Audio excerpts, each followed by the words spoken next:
Vamos fazer o seguinte, vamos fazer uma modificação.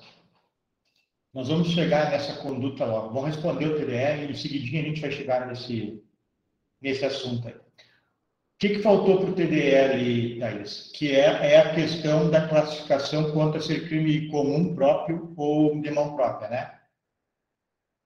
O tipo penal é o estupro, e aí em seguida eu explico por quê. Então vamos ver o crime...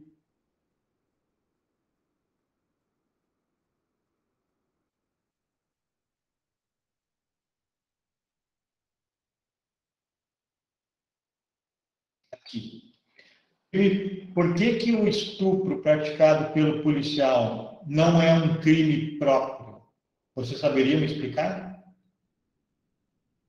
A classificação é essa. Nós já vimos no exercício do policial militar que não atuou podendo atuar e tendo dever legal, e o resultado foi um estupro. Por que ele por que o enquadramento dele não é como um crime próprio? Mas porque ele não participou do estupro? Não, ele é autor na modalidade de partícipe. Não é por isso. Ele vai ser punido pelas penas do artigo 213 do Código Penal como autor, entre aspas, o termo correto é partícipe do crime de estupro. Porque ele não se valeu de ser policial? Não, ele devia agir como policial, mas ele não agiu. E se não fosse policial, bom, aí depende da situação. Vamos deixar como policial.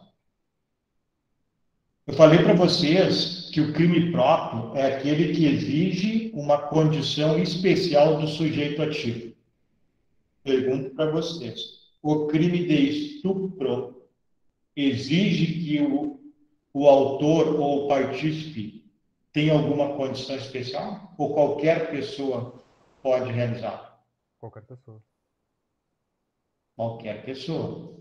Então, na realidade, se ele é policial militar ou não é policial militar, e o crime de estupro não exige isso. Eu sei que a confusão é porque, no caso, ele cometeu um crime comissivo por omissão, e ele só cometeu o crime comissivo por omissão porque ele é policial militar no nosso exercício. Mas o resultado a que ele responde, que é de estupro, não exige nenhuma condição especial. Qualquer pessoa, homem ou mulher, pode praticar crime de estupro. Não sei se você entendeu, Thaís. Sim, um pouco, é porque eu estou meio na dúvida. Ele, no caso, ele, no caso, seria condenado por estupro, mesmo ele não tendo cometido isso. o estupro. Isso aí. Mas eu vou explicar isso logo a seguir. Por enquanto, guarda sim para a resposta do TDE, que o crime que alguém vai responder é de estupro. E o crime de estupro não exige do sujeito ativo condição especial. Então, como qualquer pessoa pode praticar o crime de estupro, é um crime comum. E aí, em seguida, a gente vai tratar dessa questão aí do comissivo por comissão e do omissivo. Mas, senhor, e se ele não fosse policial militar? Aí, se ele não fosse policial militar, não fosse guarda-costas da mulher, por exemplo, só qualquer cidadão estivesse passando, ele responderia pelo artigo 135, Comissão de Socorro. Ah, entendi. Porque aí ele não é obrigado a atuar. No caso policial, é obrigado a atuar. O guarda-costas assinou um contrato, é obrigado a atuar.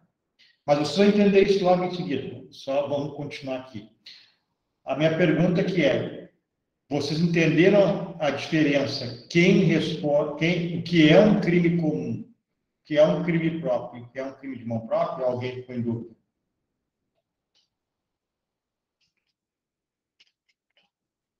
Sobre essa parte eu entendi tudo. Então, tá bem. Crimes instantâneos e crimes permanentes.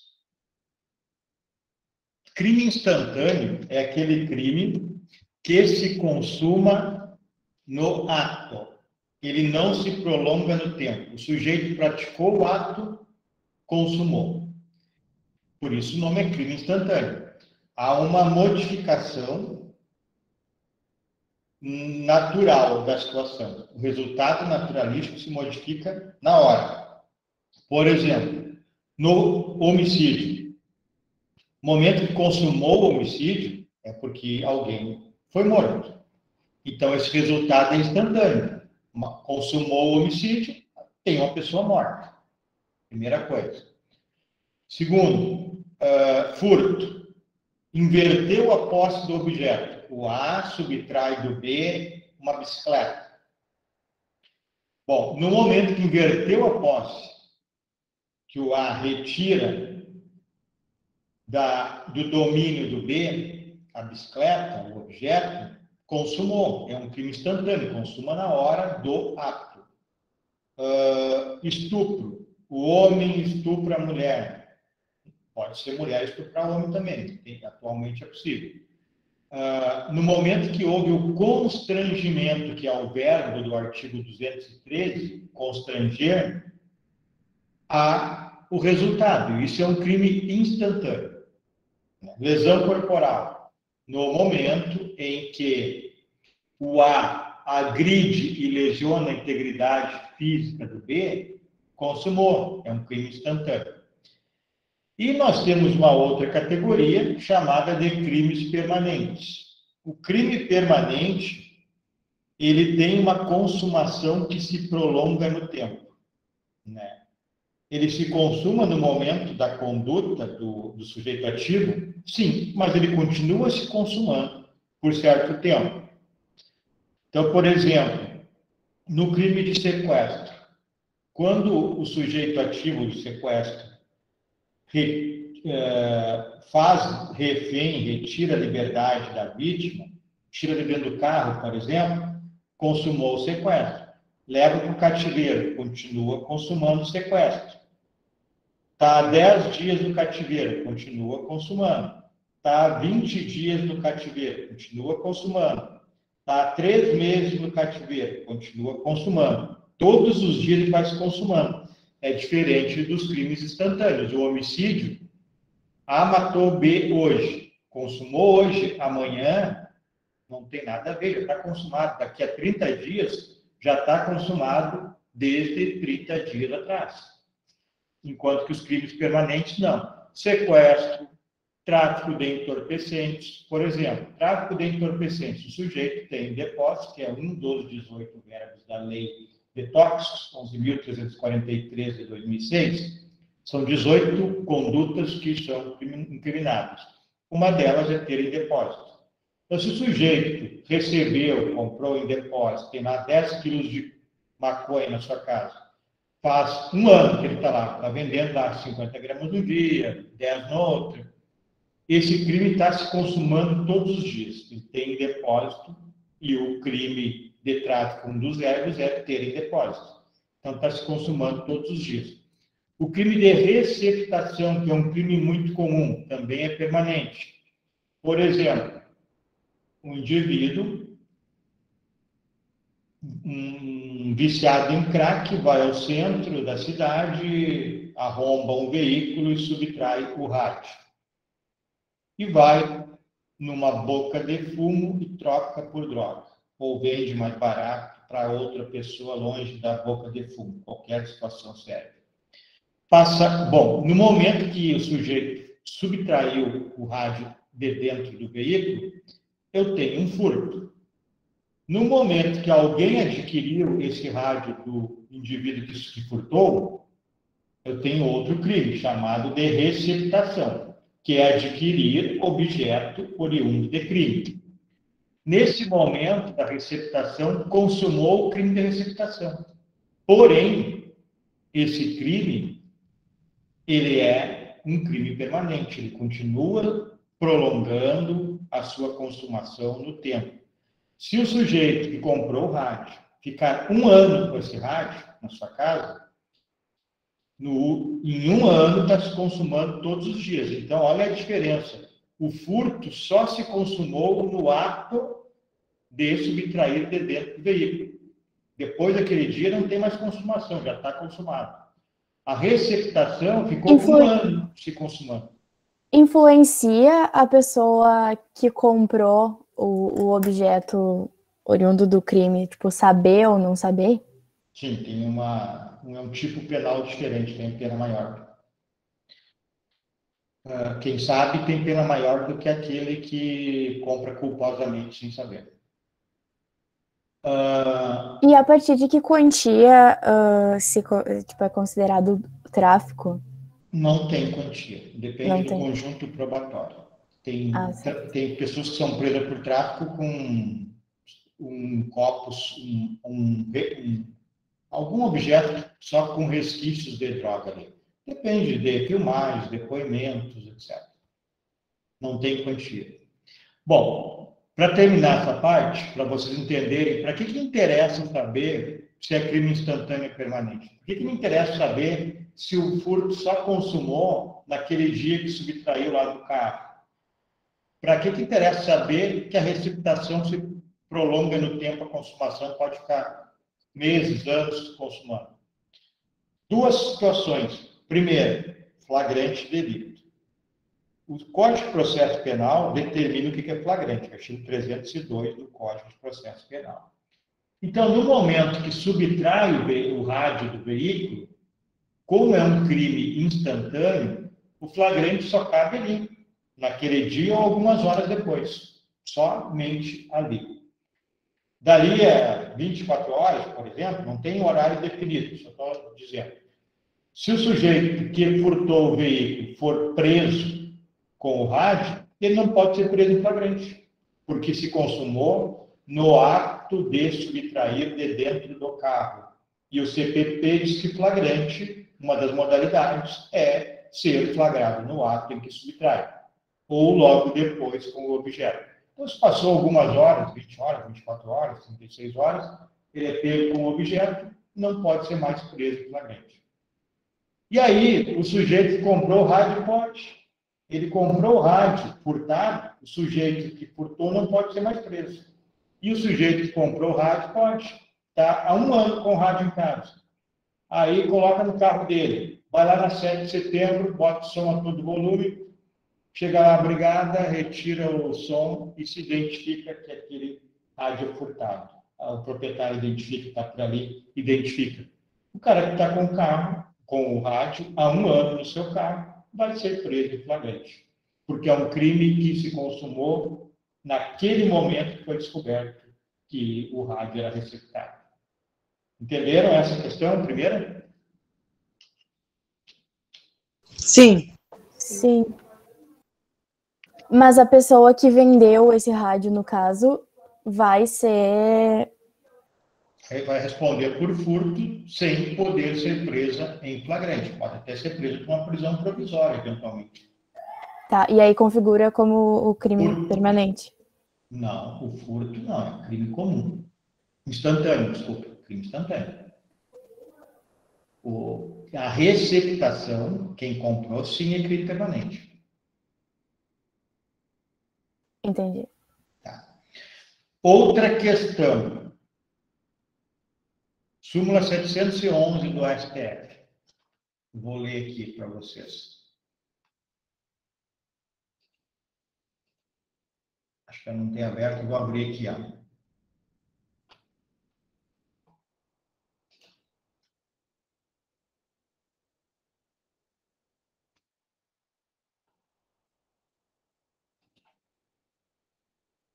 Súmula 711 do STF diz assim: a lei penal mais grave aplica-se ao crime continuado. Não é o nosso caso por enquanto. Ou ao crime permanente, é o nosso caso. Então, vou pular. A lei penal mais grave aplica-se ao crime permanente, se a sua vigência, então, da lei penal mais grave, é anterior à cessação da continuidade ou da permanência, no nosso caso, da permanência. Antes de eu explicar uma pergunta, nós já estudamos isso, se eu não estou enganado. Eu estou meio senil, meio idoso, mas acho que nós estudamos. A lei penal pode retroagir?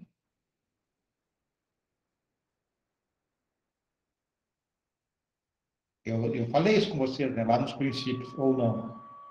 Pode, professor. Desde que seja para favorecer o réu, ela pode retroagir, né? Desde que seja o quê? Para favorecer a pessoa, o réu, no caso. Isso. Bom, o artigo 5º da Constituição Federal, no inciso 39, diz assim, que a lei penal não retroagirá, salvo para beneficiar o réu. Então, eu não sei se foi para aula de vocês ou foi para aula de quinta que eu falei, até fiquei na dúvida agora. Acho que eu estou ficando idoso mesmo. Bom, então eu tenho isso aqui, ó. Crime, lei A. Aqui muda para a lei B. A lei B é mais grave. Ela tem uma pena maior. Digamos que só tenha mudado a pena, aumentou a pena. Esse crime aqui vai a julgamento nesta data em que está vigendo a lei mais grave. A lei que aumentou a pena. O que vai ocorrer? Esta lei mais grave aqui não pode ser utilizada nesse julgamento. Porque se eu utilizasse, haveria a retroatividade da lei penal mais grave para um caso que ocorreu com lei penal mais branda. Entenderam isso? Querem que eu explique de novo? Explica, por favor, Sônia. Sim. Então, o artigo 5º, inciso 39 da Constituição Federal, diz que a lei penal não retroagirá, salvo para beneficiar o réu. Então, eu tenho aqui um crime e a lei que vige nesta data que foi praticado esse crime, digamos que tenha 5 anos de pena.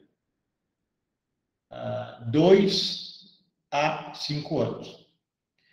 Quando o sujeito vai a julgamento por este crime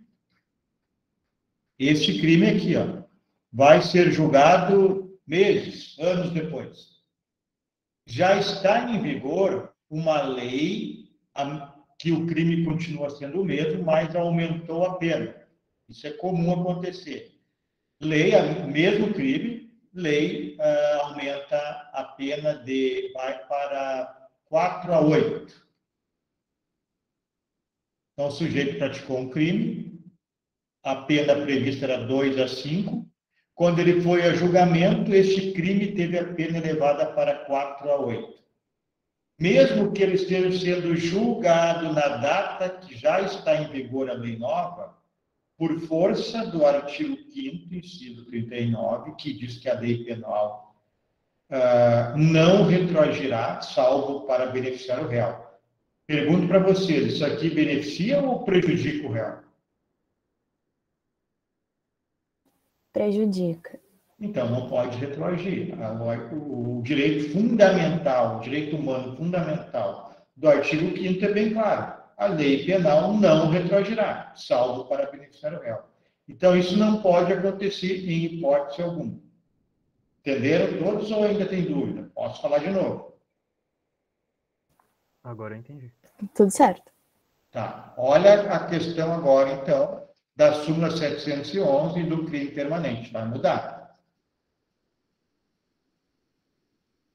Guardem que este crime ele foi praticado quando existia a lei que era mais branda, ele foi consumado, obviamente, na data que a lei era mais branda. Então, agora, eu tenho um crime permanente.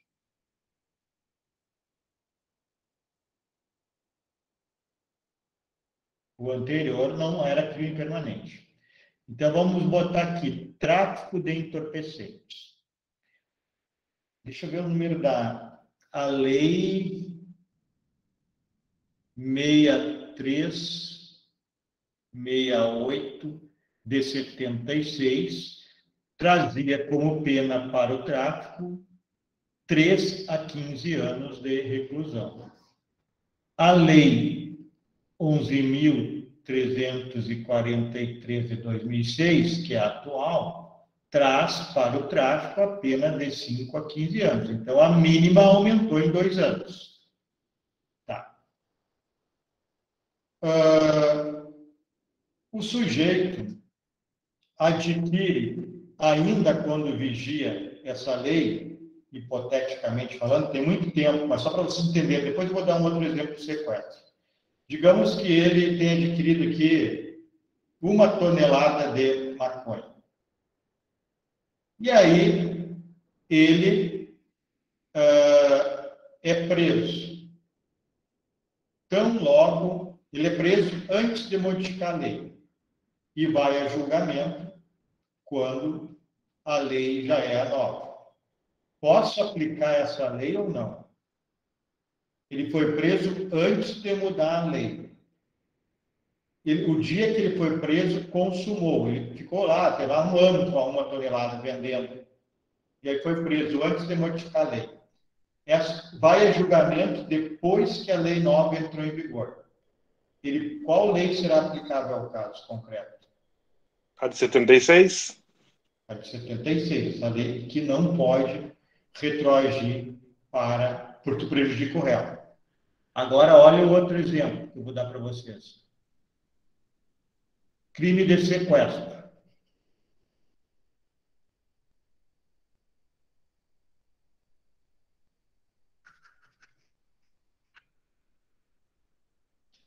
Sequestro. Sujeito comete o crime de sequestro. Vamos botar aqui. A gente está em. Está aqui, julho. Julho. Vou botar mais para o início do ano. Janeiro de 21. Ele sequestra o indivíduo. Acho que é o artigo 159. Deixa eu confirmar para não dizer nada errado para vocês. 149, 150.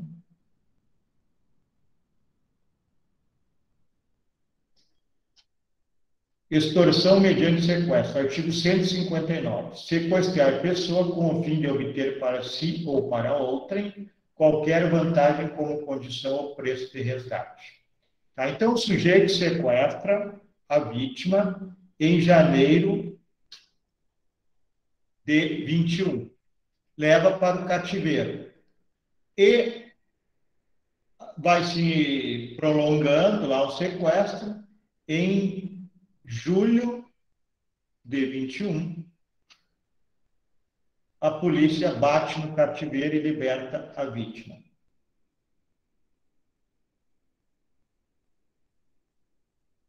Tá. Só que aqui no meio tem outra situação. Junho de 21, a lei muda.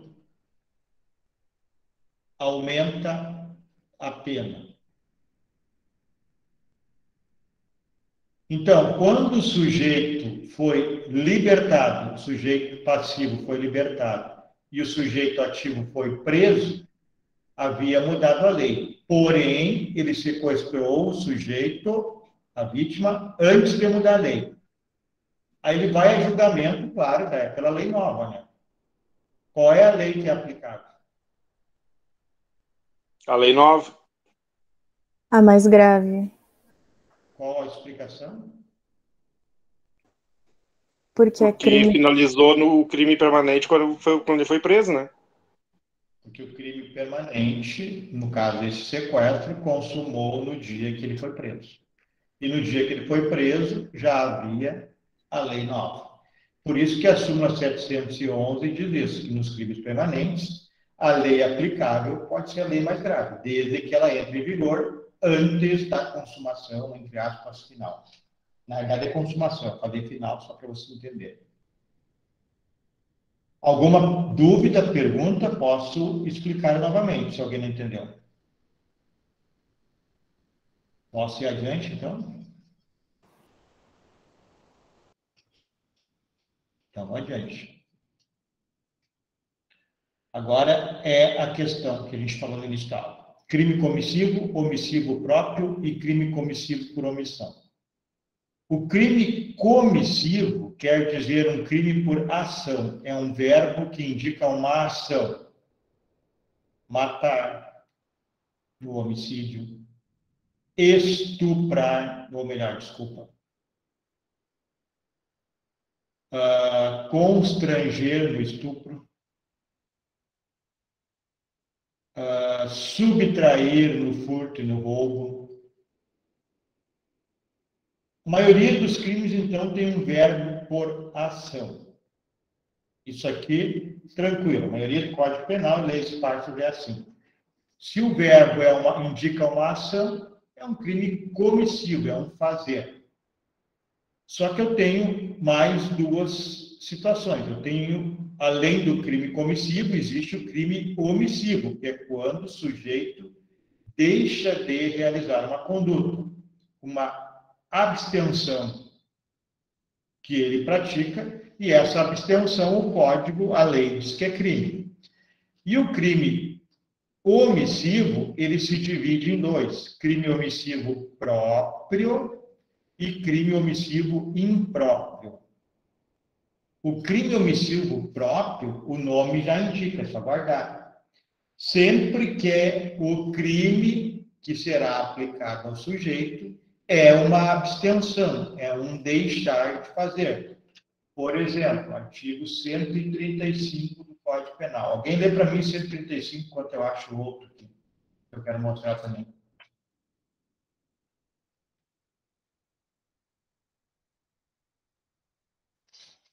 Deixar de prestar assistência quando possível fazê-lo sem risco pessoal.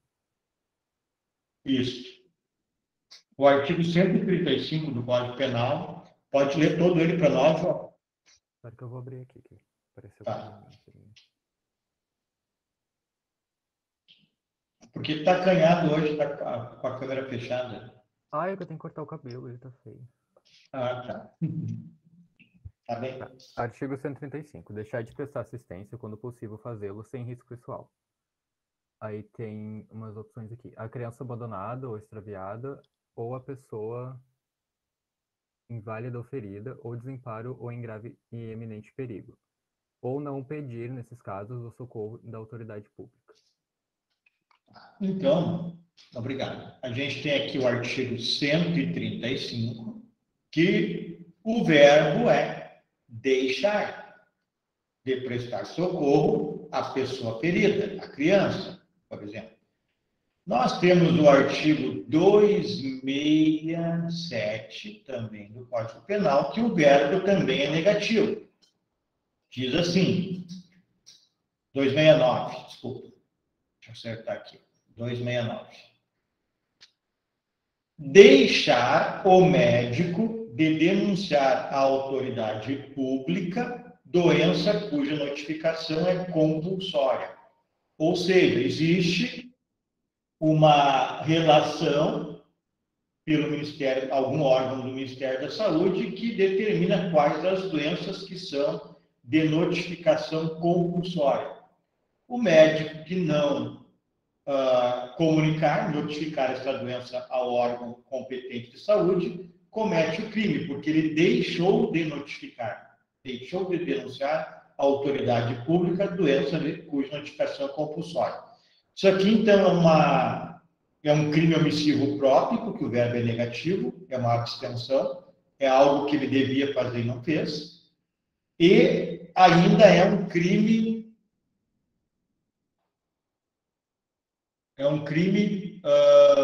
em que exige um complemento. Nós veremos isso também adiante. Qual é o complemento? Alguém conseguiu entender por que esse crime ele é incompleto? Precisa de um complemento? Nós chamamos isso de norma penal em branco. O complemento justamente é quais as doenças que são de notificação compulsória. Para que o médico incida nesse crime, deixar de denunciar à autoridade pública doença de notificação compulsória, precisa existir uma tabela de quais são as doenças, por portaria, provavelmente, da Agência de Vigilância Sanitária Nacional. Bom, continuando. Esse é tranquilo. A questão mais difícil é aqui, crime comissivo por omissão ou o chamado crime impróprio, de omissão imprópria. Crime omissivo impróprio. Omissivo impróprio. Temos o omissivo próprio, que o verbo, a ação é negativa, e o omissivo impróprio ou omissivo por omissão, que o verbo é uma ação, mas o sujeito responde como se estivesse realizando essa ação por ter se omitido. Então, guardem bem, pessoal, no crime omissivo próprio, o sujeito deixou de praticar uma conduta negativa que a própria lei já impõe. Deixar de prestar socorro, deixar de denunciar o médico, doença de notificação compulsória.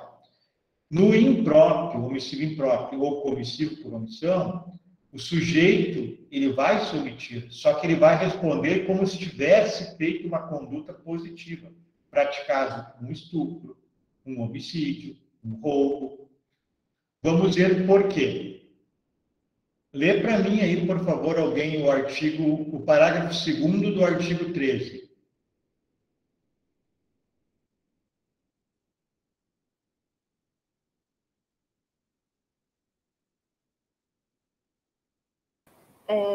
Relevância da omissão? Isso. A omissão é penalmente relevante quando o omitente devia e podia agir para evitar o resultado. O dever de agir incumbe a quem? A linha A, tenha por lei obrigação de cuidado, proteção ou vigilância. B, de outra forma, assumiu a responsabilidade de impedir o resultado. E C, com seu comportamento anterior, criou o risco da ocorrência do resultado. Tá bem. Olha a diferença, pessoal. Nesses crimes, o 13, parágrafo 2º, diz que responderá pelo delito, primeiro, quem tem o dever de agir. Segundo, podia. Esse podia quer dizer que ele não vai colocar sua vida em risco extremo, não vai ir à morte, ir ao óbito para salvar alguém. E terceiro, para evitar o resultado. Então, se ele não evita o resultado, se ele devia agir, se ele podia agir e não o fez e surge um resultado, responde por esse resultado.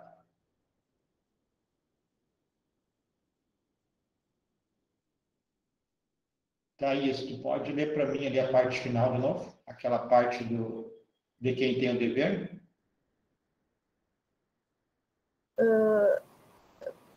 Peraí, no caso as alíneas? Isso. Tenha por lei obrigação de cuidado, proteção ou vigilância. De outra forma, assumiu a responsabilidade de impedir o resultado. E C, com o seu comportamento anterior, criou o risco da ocorrência do resultado. Então, vamos lá. Primeira coisa, o sujeito tem o dever. Segundo, pode realizar a conduta sem colocar em risco a sua vida. Terceiro, se não evitar o resultado, responde pelo resultado. Então, vamos lá. Linha A. Quem por lei deve, tem o dever, quem por lei assim o determina. A linha A. Quem, vocês me dariam um exemplo que a lei obriga a atuar para evitar um resultado criminoso? Uma pessoa jurídica? Não. A polícia? A polícia. Quem mais? Bombeiro, não tem? A brigada? Bombeiro, polícia, brigada. Então, ok. Aí, pergunto, a mãe e o pai não têm dever por lei com a criança? Também. Tá. Depois eu vou dar uns exemplos. Ou a linha B, de outra forma assumiu a responsabilidade. Por exemplo, o guarda-costas assumiu por contrato de zelar por alguém. Essas pessoas, os guias de turismo em montanhas, sei lá, alpinistas, guia de alpinismo, assumiram por contrato, de outra forma. Então, eles têm o dever, pelo contrato, se eles puderem, sem colocar sua vida na iminência da morte, evitar o resultado. Se não evitar, respondem pelo resultado. E a terceira situação é quem, com seu comportamento anterior, criou o risco de produzir o resultado. Por exemplo, um nadador convida alguém que não sabe nadar para atravessar o Rio Jacuí. E a pessoa vai. É óbvio que ele criou o risco para essa pessoa que não sabe nadar. Então, ele vai ter que dar um jeito de tirar essa pessoa de dentro do rio. Ele criou esse risco.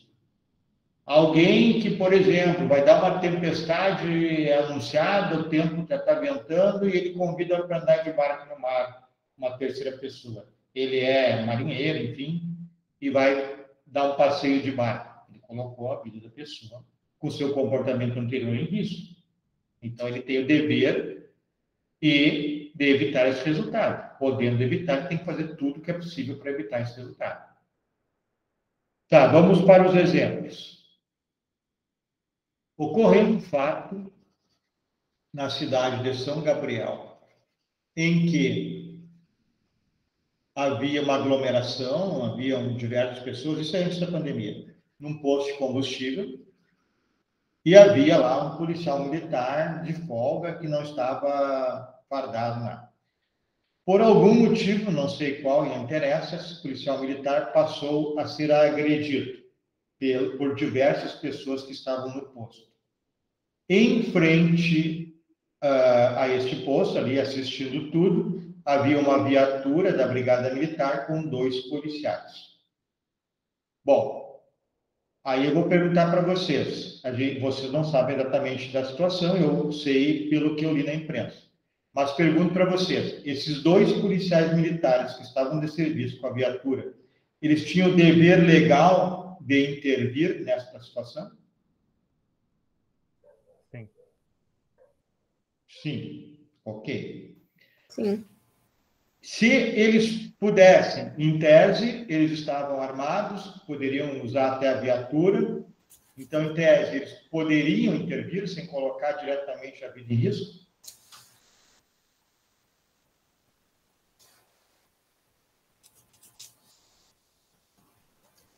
Sim.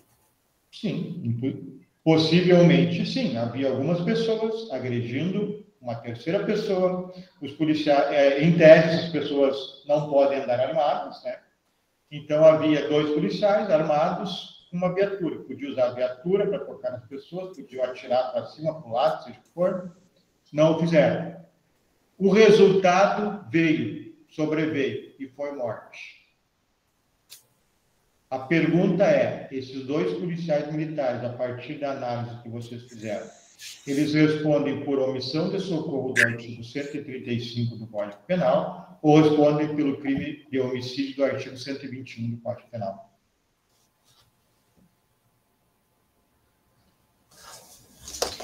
Omissão? Pelo comissivo por omissão, não é? Pelo comissivo por omissão, pelo delito de homicídio previsto no artigo 121 do Código Penal, que é matar alguém. Inclusive, eles foram denunciados por esse crime pelo Ministério Público. Não sei se já foram a julgamento, se foram absolvidos ou condenados, mas foram denunciados. Então, isso que é o crime comissivo por omissão. Ó. Como eles tinham o dever legal, como eles podiam, em tese, agir para evitar o resultado, mesmo tendo dever e podendo, não agiram e o resultado veio, vão responder pelo resultado. E o resultado, aí que eu quero que vocês entendam, é um resultado de ação, que é ação de matar. O verbo é de ação, matar. E eles não mataram ninguém, mas como o artigo 13, parágrafo 2º, faz essa imposição, eles se omitiram, olha o nome aqui diz tudo, ó, se omitiram por essa omissão, vão responder por um crime comissivo. Por isso é um crime comissivo, que é matar, homicídio, por terem se omitido. Entenderam? Uhum. Nenhuma pergunta? Sim, agora que eu entendi por que na questão o TBR respondeu por estupro. Vou fazer uma pergunta para vocês. Você, até ultimamente eu não tenho visto isso, mas seguidamente acontecia. O sujeito chega com acompanhamento da polícia militar, se passando mal, lá na porta do hospital. A polícia militar conduz o sujeito que ligou lá para o quartel da brigada, na porta do hospital, e o médico não atende, diz que não vai atender. Esse médico responde por omissão de socorro ou responde por homicídio? Por homicídio. Por quê? Porque ele devia atender. Na realidade, a gente não sabe pelo que ele responde. Eu preciso saber se houve resultado. Ah, Se Não ele, sabe se a pessoa morreu ou não. se ele morreu, responde por homicídio. Se ele não morreu, vai responder pelo artigo 135, que é se omitir de atender uma pessoa ferida. Né? Então, aqui... Então, se morrer, é comissivo, por omissão. Isso, porque aí tem o resultado, né? Sim, Como se ele não morrer, ou ficar, digamos que ele fique com uma lesão corporal grave, ele responde com uma lesão. Mas se ele passou mal, foi lá e não foi, se negou o atendimento, mas não teve nenhum resultado além do que ele já estava ali, com dor, sei lá o quê, aí ele responde pelo artigo 135, o médico responde pelo 135, que é o omissivo próprio. socorro. Então, isso ocorre nos hospitais, ocorria muito. Ultimamente, como eu disse para vocês, eu não tenho visto, mas seguidamente ocorre, a polícia militar apresenta alguém no hospital, não, por algum motivo o médico não atende, aí os brigadianos prendem por omissão de socorro. Mas se houver o resultado, e eu vi um caso desse em São Paulo, houve o resultado morte, o médico se negou a atender, e como ele tem o dever, mesmo que seja contratual, assinou o contrato com o hospital, se ele podia atender, digamos que ele não estivesse atendendo outra pessoa, e veio o resultado, morte, vai responder por homicídio, pelo artigo 121 do Código Penal, por se tratar de um crime comissivo por omissão. Posso ir adiante? Nenhuma dúvida? Então, vamos lá. Tudo certo. Crime formal, crime de mera conduta e crime material. Bom, essa classificação aqui vocês vão encontrar alguns autores que negam a existência de crime de mera conduta, que é o caso do César Roberto Bittencourt. É um gaúcho de Porto Alegre, que ele diz que, na realidade, isso aqui é um crime formal, não haveria distinção. Mas boa parte da doutrina faz essa distinção. Então, vamos lá.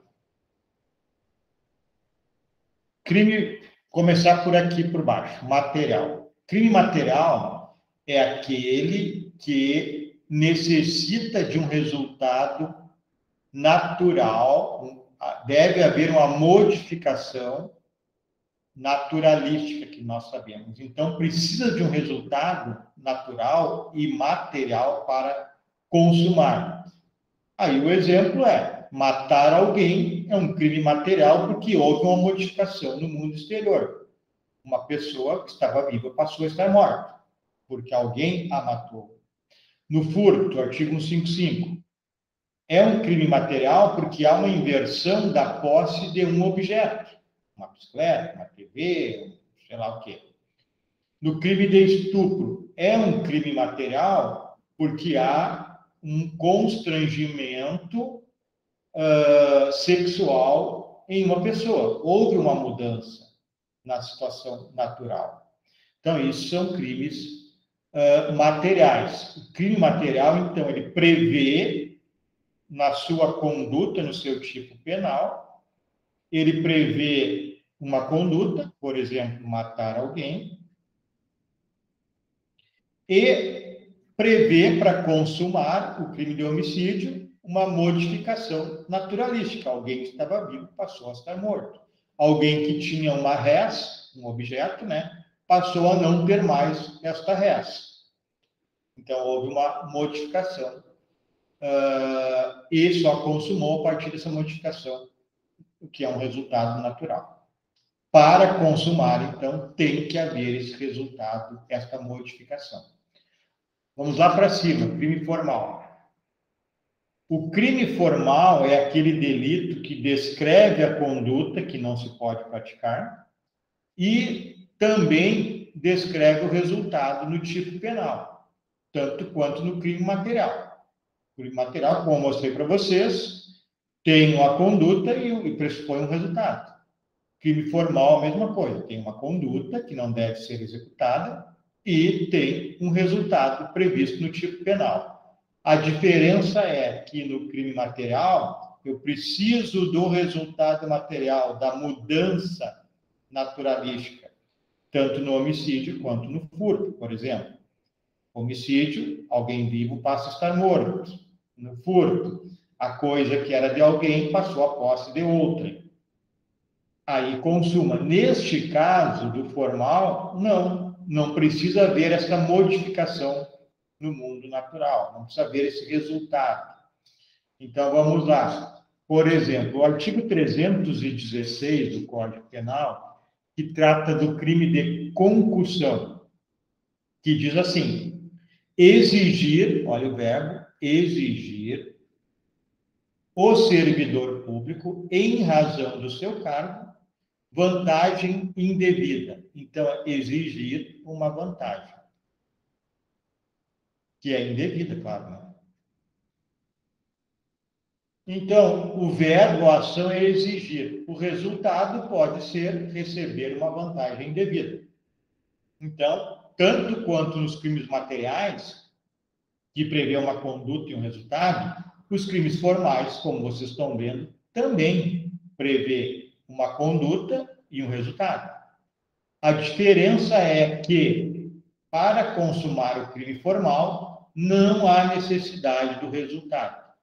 Então, o policial que exige, o fiscal do IBAMA, que exige dinheiro para não prender alguém, se ele vai receber ou não vai receber o dinheiro, não interessa. No furto, interessa modificar a posse. Do A passa para o B. Na concussão, como é um crime formal, não interessa se vai haver essa se vai se passar a vantagem devida para quem está exigindo. No momento que exigiu, consumou o delito. Se vai receber a vantagem hoje, amanhã, daqui a um mês, ou não vai receber, não vem ao caso. Já está consumado o delito. Entenderam isso?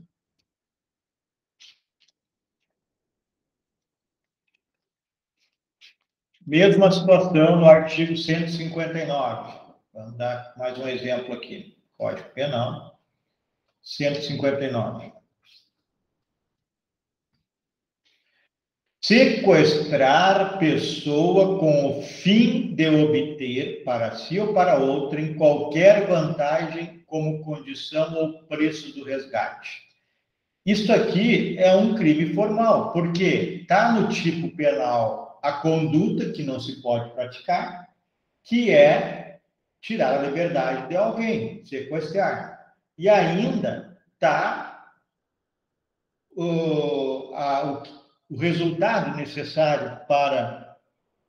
Está previsto o resultado, que é o quê? Receber vantagem também econômica. Sequestrar pessoa com o fim de obter para si ou para outra qualquer vantagem como condição ou preço de resgate.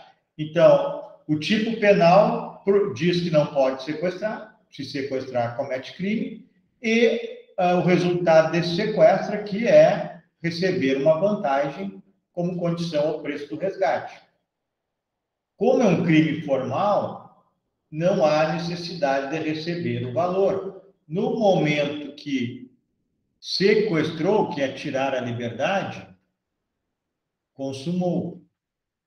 Se vai ou não receber o resgate, não vem ao caso, já está consumado. Entenderam isso ou ficaram em dúvida?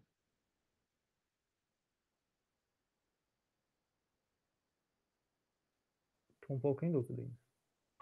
Está com dúvida, João? Sim. Então vamos lá. Se alguém tiver alguma pergunta específica, pode fazer. Professor, não sei se enquadraria aqui, mas, tipo assim, é o crime de tentativa de homicídio. Entraria em qual? Esse aí é um crime material, só que não se consumou, né? Sim, não. Entendi. Mas continua sendo um crime material não consumado. Mesmo não consumado, sim. Tá.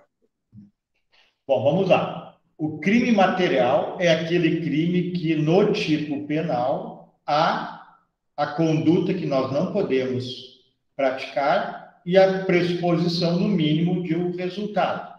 Então, no 121, matar alguém. Eu sei, todos nós sabemos, que nós não podemos matar alguém. Se nós matar alguém, nós estamos incorrendo numa pena mínima de 6 a 20 anos, o que é crime. Bom, como esse crime, matar, a gente já está lendo aqui, já está sabendo que alguém vai morrer para se consumar esse crime, para existir o homicídio, alguém vai ter que morrer. Então, tem um resultado material, que é a morte de alguém. No caso do furto, é subtrair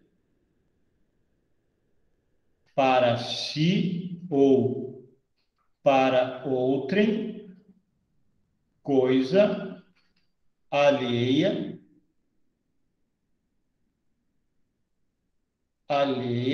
móvel. Então, subtrair é a ação. Aqui está escrito que nós não podemos fazer, não se pode. Quem subtrair para si ou para outro em coisa alheia móvel está praticando o crime de furto. Para consumar esse crime, eu preciso de um resultado material. Qual é o resultado material? Me digam aí, por favor.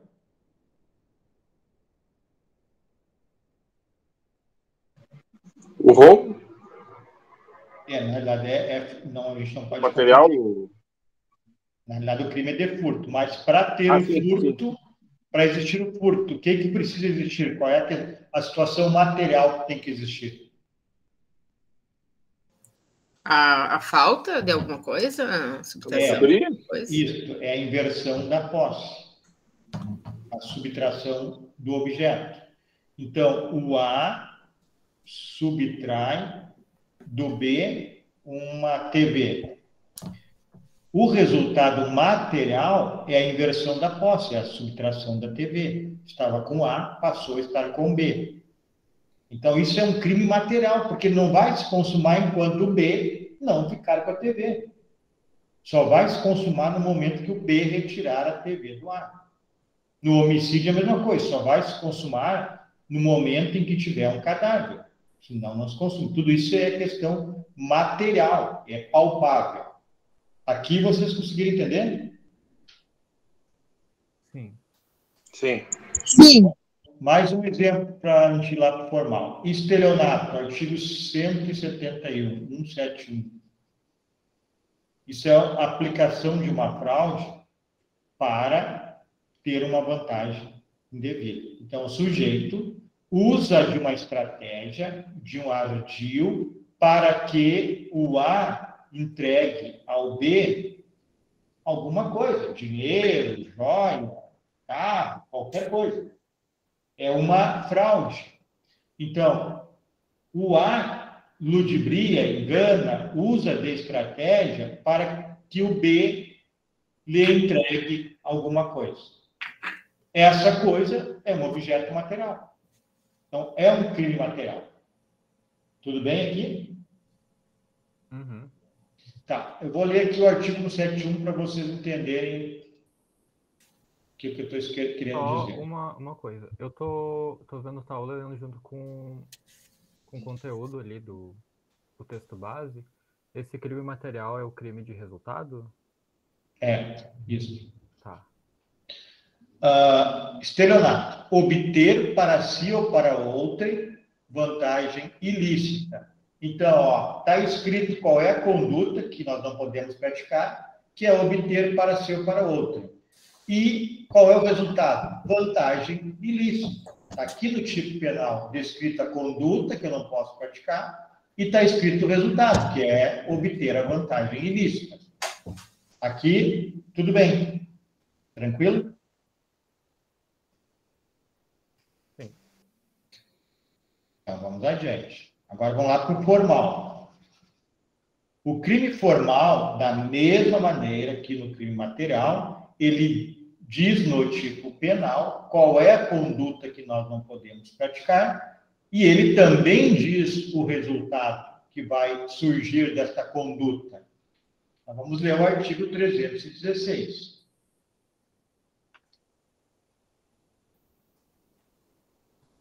Exigir, aqui está dizendo que eu não posso fazer. Exigir, porque se eu fizer, estarei incidido em crime. Exigir para si ou para outrem, direta ou indiretamente, ainda que fora da função, ou antes de assumi-la, mas em razão dela, vantagem indevida. Então, a conduta descrita que nós não podemos realizar é exigir. E o resultado que está aqui, se eu exigir, é uma vantagem indevida. Então, se eu exigir, o que eu estou exigindo? Uma vantagem indevida. Este é o resultado. Por exemplo, estou exigindo para não prender alguém 10 mil reais. O objeto material, a vantagem indevida é os 10 mil reais. Entenderam isso? Sim. Vocês conseguiram compreender, e aí eu vou fazer uma pergunta, e aí se vocês compreenderam, eu passo adiante. Vocês conseguiram compreender que no furto, subtrair para si ou para outro em coisa alheia móvel, a posse de um objeto, de uma res, passa para outra pessoa? E esse é o resultado material? Inverter a posse? Vocês entenderam isso? Sim. Tá. Vocês conseguiram entender que no 316 é igualzinho? Que vai vir um objeto, dinheiro, por exemplo, para a mão de quem exigiu? Entenderam isso também? Agora sim. Então tá. Então, por que um é material e outro é formal? Pelo simples motivo de que este crime aqui, material, do furto, que já comparamos com a concussão, ele só vai consumar se houver a passagem do objeto material de uma pessoa para outra. O formal não precisa, né? Exato. O formal para consumar não precisa haver esta, entre aspas, passagem da vantagem devida para quem está exigindo. O fato de exigir já é o crime, né? Isso aí. Agora, deixa eu ver aqui o 159 para vocês. Então, 171 é formal? Não, 171 é material. Ah, tá, porque eu anotei no material. Olha só, vou dar 2 exemplos. No caso do 316, vocês têm que ver o verbo. Exigir. O verbo é exigir. Exigiu, consumou. É o que o verbo está dizendo. Olha aqui no furto. O furto é subtrair. Para que eu consiga subtrair, tem que ter alguma coisa. E ele se consuma se eu tiver esta coisa. Eu consegui ter essa coisa. 316 é tipo extorsão? É concussão. O 158 que é extorsão. O 159 é sequestrar. Sequestrar significa tirar a liberdade. Tirou a liberdade, consumou. Dá para ter uma ideia pelo verbo. Os verbos são normalmente diferentes. Né? Matar... E o 158 é formal também ou é material? O que diz o 158 aí? Não, é que o senhor falou que o 158 que é extorsão. Sim. Constranger alguém mediante violência ou grave ameaça. Não, 158 é um crime material. Porque tem que constranger alguém a entregar uma vantagem. Deixa eu ver aqui. Deixa eu ler de novo com calma. Constranger alguém mediante violência ou grave ameaça com o intuito de obter para si ou para outrem indevida vantagem econômica, a fazer tolerar que se faça ou deixar de fazer alguma coisa. Esse crime de extorsão aqui é um crime também formal, não necessita de ter a vantagem econômica. Constrangeu com violência ou grave ameaça, consumou. É formal, tá, aqui dentro. Tá. Bom, então esses são os crimes formais e materiais. Resumindo, o crime material e o crime formal prevê uma conduta que é proibida e ele prevê um resultado nesta conduta. Para os crimes materiais, para consumar, há necessidade de que esse resultado material se produza. Matar alguém, subtrair o objeto de outrem, inverter a posse, né? Nos crimes formais, não há necessidade. Os crimes formais também está escrito no tipo penal uma conduta que não se pode praticar e tem previsão no resultado. A diferença, então, é que nos crimes formais não precisa o resultado para consumar, apenas realizar a conduta proibida. E nos crimes de mera conduta,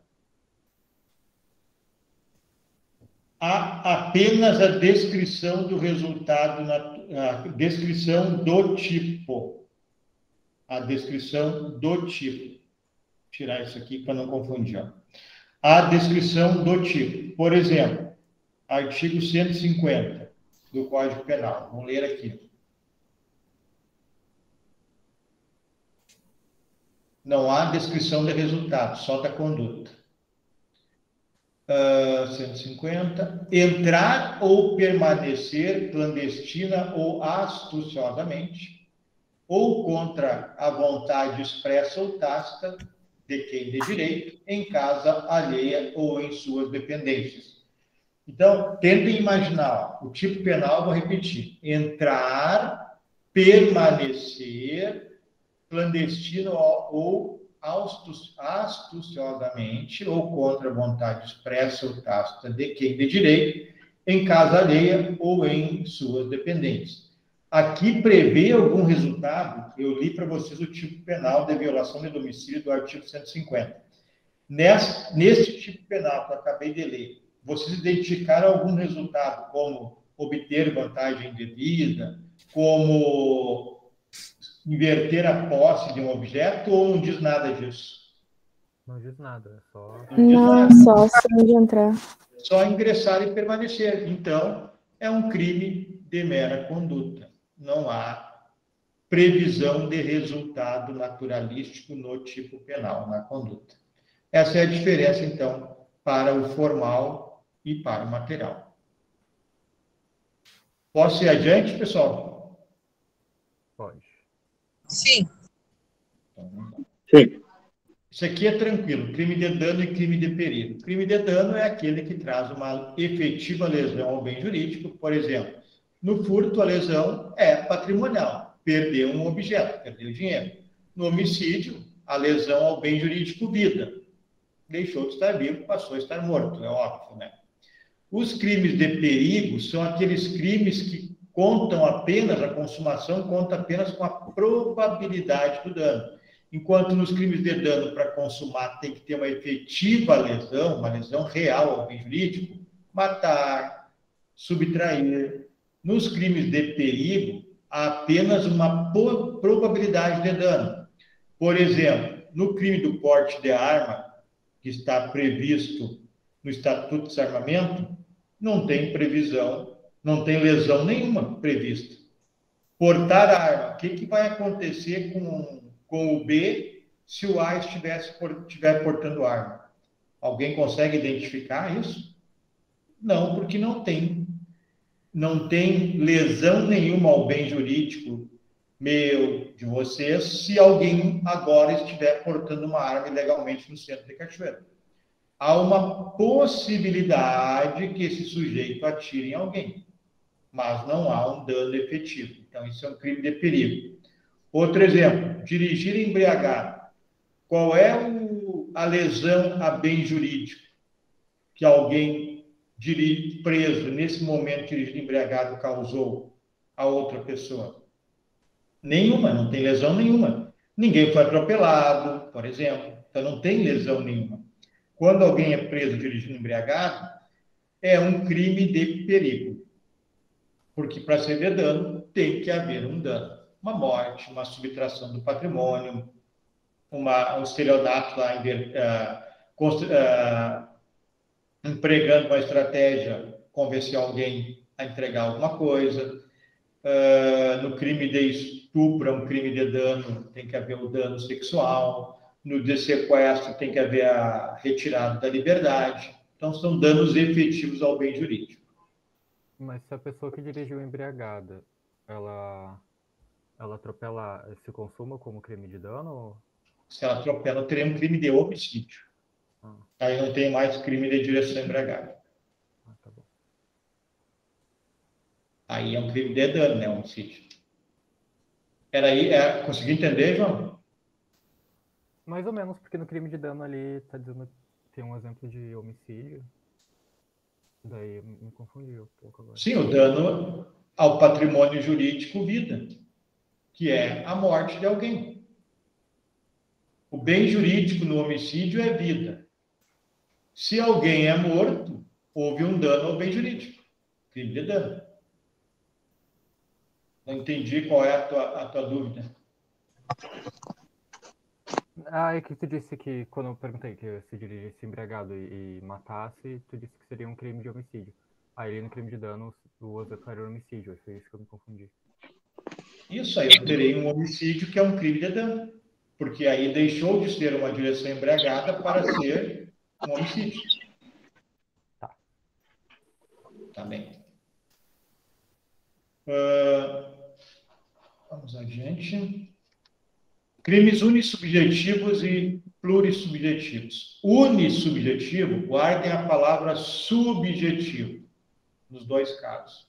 Subjetivo está ligado à subjetividade, a ser humano, a pessoa. Uni, nós sabemos que é um. Pluri, nós sabemos que é mais de um. Então, se eu tenho uni, é um subjetivo que está ligado à pessoa, é crimes praticados por uma pessoa. Pluri é crimes, pluri mais de um, subjetivo pessoa, eu preciso de mais pessoas para praticar o crime plurissubjetivo. Então, vamos aos exemplos. Pergunto para você, desse crime aqui, ó, do 121, ele é um crime unissubjetivo ou plurissubjetivo?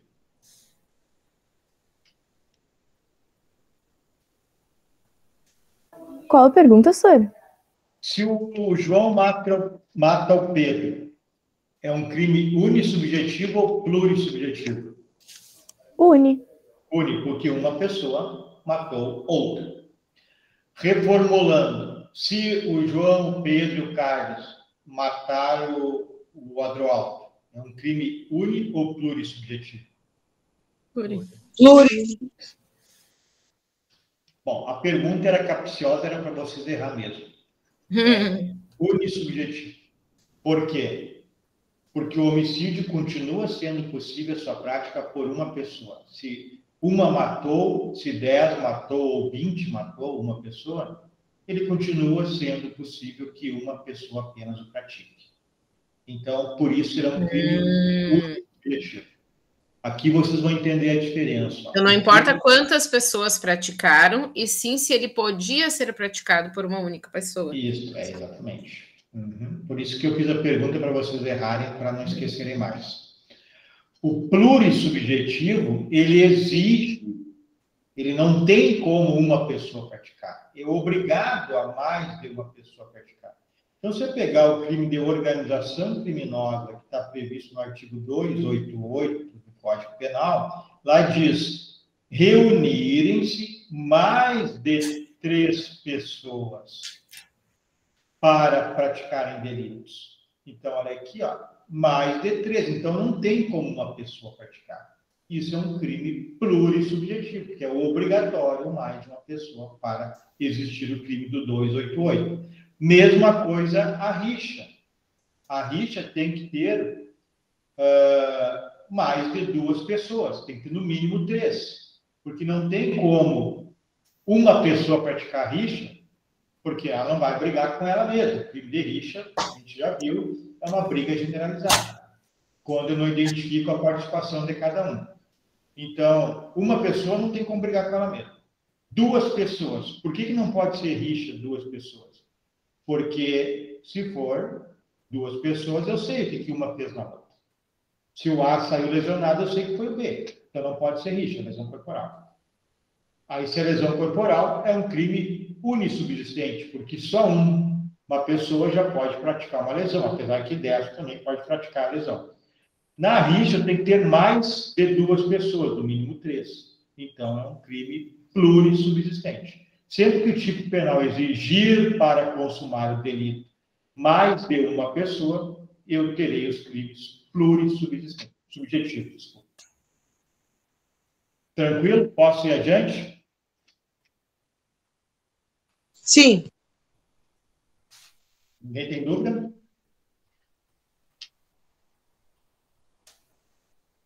Crime complexo e crime simples. O crime simples é aquele formado por um único, no tipo penal, né, tem a previsão de um único bem jurídico. Então, por um único tipo penal, na realidade, é o mais adequado que escrever por um único bem jurídico. Por exemplo, o tipo penal do homicídio prevê a proteção ao bem jurídico, vida. No crime de furto, do artigo 155, prevê a proteção ao bem jurídico, patrimônio. Agora, no crime de roubo, do artigo 157, eu tenho uma diferença. O artigo 157 do Código Penal, que é o crime de roubo, diz o seguinte: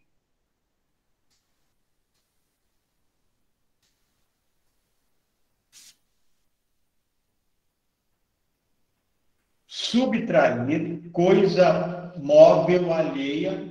Então, subtrair, eu já posso colocar aqui como bem jurídico, patrimônio. Subtrair coisa móvel alheia. Então, o primeiro bem jurídico protegido, tanto quanto o furto, é patrimônio. Continuando. Subtrair coisa móvel alheia para si ou para outrem, mediante grave ameaça ou violência. Então, aqui eu tenho já um outro bem jurídico, que é integridade física, incolumidade física. Vou botar aqui, incolumidade física. Incolumidade física. Então, eu tenho 2 bens jurídicos protegidos no crime de roubo. São raros esses casos aqui. Então, o artigo 157 é um crime complexo, porque ele prevê no tipo penal 2 crimes, 2 patrimônios jurídicos protegidos. No crime simples, que é praticamente todos os crimes, o tipo penal protege um bem jurídico. Vida, patrimônio, lá no caso do estelionato também é patrimônio, por exemplo. Crime progressivo e progressão criminosa, pessoal. Crime progressivo. Um tipo penal tacitamente envolve o outro. Eu tenho aqui uma situação que envolve o princípio. Deixa eu identificar para vocês onde é que está. Se ele vai abrir aqui. Está bem lento o meu computador. Bom, enquanto ele vai abrindo aqui, eu vou falando. Abriu.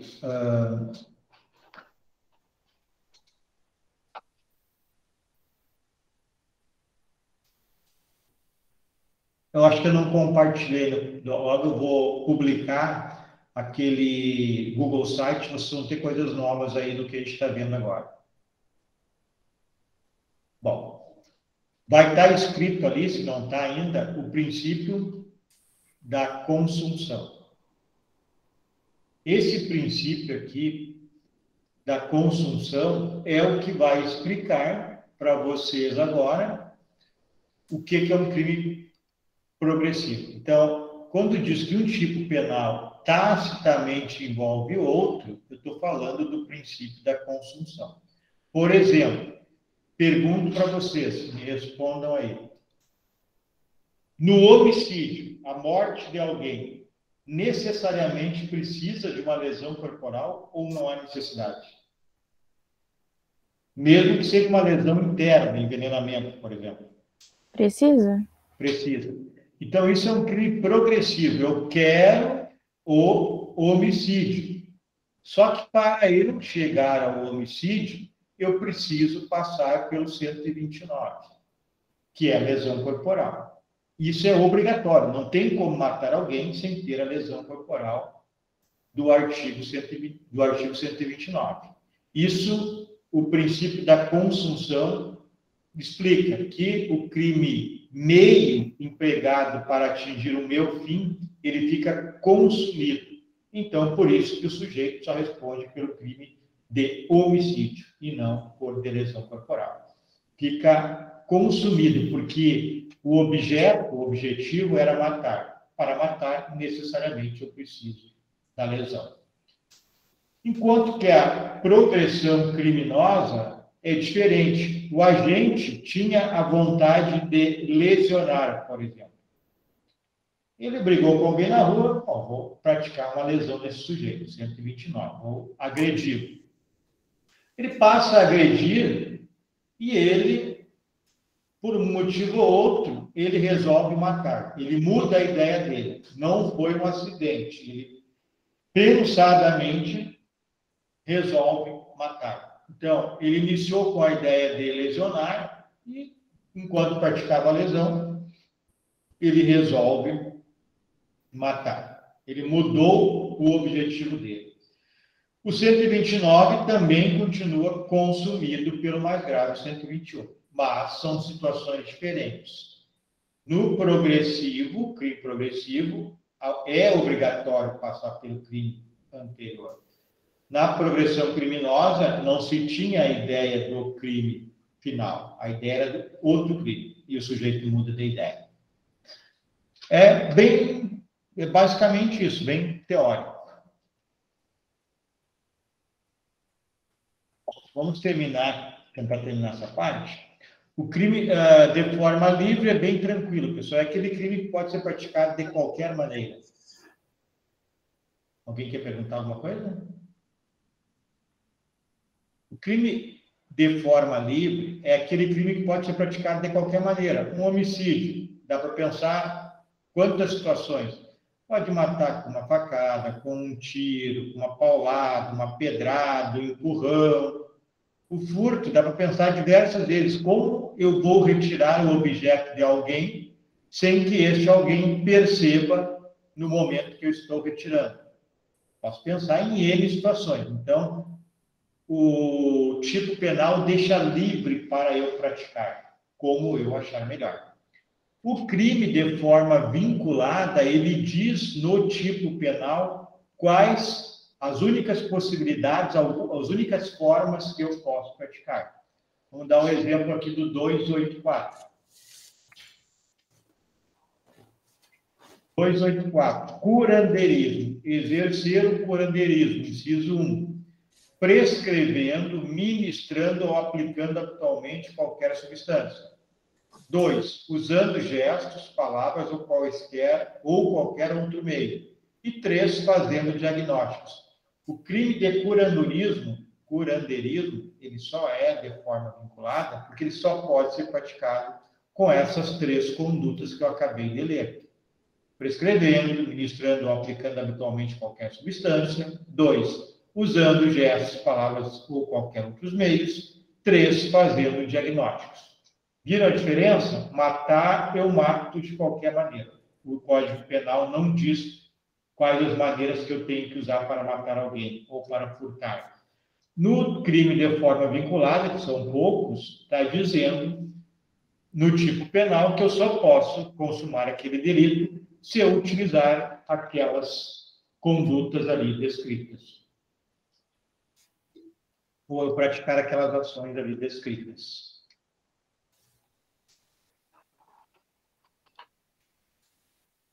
Bom, aqui outras classificações assim que são menos utilizadas. Crime habitual, pessoal, é aquele crime que se consuma com a prática reiterada. Por exemplo, exercício ilegal da medicina. Vou ler para vocês aqui o tipo penal. 282 do Código Penal. Exercício ilegal da medicina, arte dentária ou farmacêutica. Artigo 282. Exercer, ainda que a título gratuito, a profissão de médico, dentista ou farmacêutico, sem autorização legal ou excedendo-lhe os limites. Então, se alguém que não é médico atende alguém, realiza uma consulta, se for uma vez, não consuma o crime. Tem que haver uma prática reiterada. O sujeito atende lá diversas vezes, passando por médico. Aí é crime habitual e só se consumou pela prática reiterada. Uma vez, não consuma. Crime vago é aquele crime que não tem sujeito passivo, ou seja, não tem uma vítima específica. São poucos. Por exemplo, perturbação de cerimônia funeral. Perturbar cerimônia funeral é um crime. Tem o sujeito ativo, que é o sujeito que está perturbando. Quem é o sujeito passivo, a vítima? Não tem, é a coletividade. Não está descrito quem é o sujeito, não tem como saber quem é o sujeito passivo. Né? O morto não vai ser perturbado, isso é certo, né? Não há dúvida. Então, ele não pode ser a vítima. Então, crimes vagos são esses que não têm sujeito passivo identificado. Professor, isso de denunciar por som alto, enfim, entra como crime vago? Depende, se for no centro, por exemplo, aí onde diversas pessoas estão sendo prejudicadas, aí eu não tenho um sujeito passivo identificado, não é uma pessoa, aí pode ser um crime vago. Agora, se for do lado da tua casa, na frente da tua casa, ou dentro da tua casa da pessoa, e é possível que esteja incomodando a ti, aí sim. Na realidade, se eu pegar o caso do som no centro da cidade, ele não é um crime vago, porque ele é um crime que tem vítima. A vítima é a paz pública, são diversas pessoas que estão sendo prejudicadas, tanto que alguém denunciou. Então, tem sujeito passivo identificado, nesse caso. Se for num prédio, professor? Também vai ter um sujeito passivo identificado, as pessoas que estão sendo prejudicadas no prédio. Certo? Crimes remetidos, pessoal. O crime remetido é aquele crime, aquele tipo penal que remete a outro. Deixa eu ler aqui para vocês um exemplo.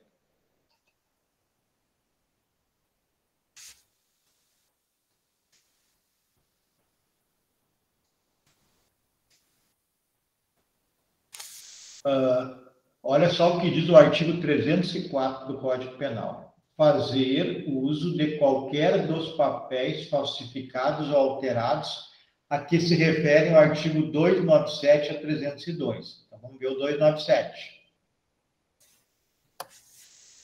Falsificar no todo ou em parte documento público ou alterar documento público verdadeiro. Então, o 304, uso de documento falso, é um crime remetido, porque ele diz fazer o uso de qualquer dos papéis falsificados ou alterados a que se referem ao artigo 297 ou 304. Então, para mim, poder incidir no artigo 304, ele está remetendo aos artigos 297 e 302, a 302.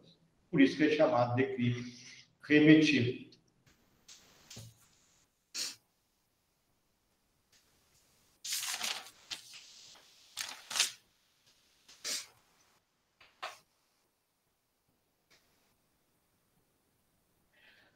Crimes condicionados, pessoal, é aqueles que dependem de uma condição, do advento de uma condição para que sejam consumados. Por exemplo, nos crimes tributários, depende do lançamento tributário, ou seja, a Fazenda tem que fazer uma identificação, uma cobrança de que há um débito fiscal, um débito tributário, para depois incidir no crime. E os crimes de atentado, na verdade, é um crime, o artigo 352 do Código Penal. Por que ele é chamado de crime de atentado? Vou ler para vocês aqui também. Porque ele equipara no tipo penal a tentativa e a consumação. Olha o que diz aqui. Os outros não são descritos desta maneira.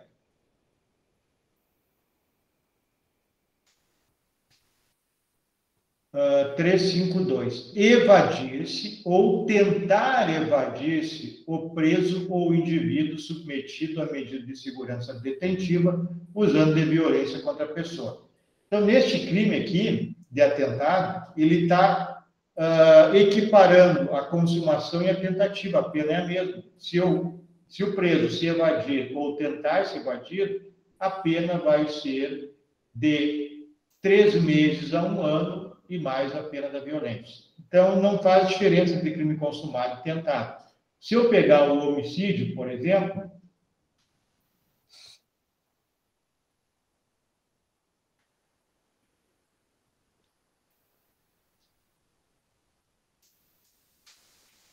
vocês estão me ouvindo, pessoal? Sim. Sim. Aqui caiu a conexão. Bom, então só vou Só terminar. parou de transmitir a tela. Tá, então só vou falar para vocês, a gente termina, que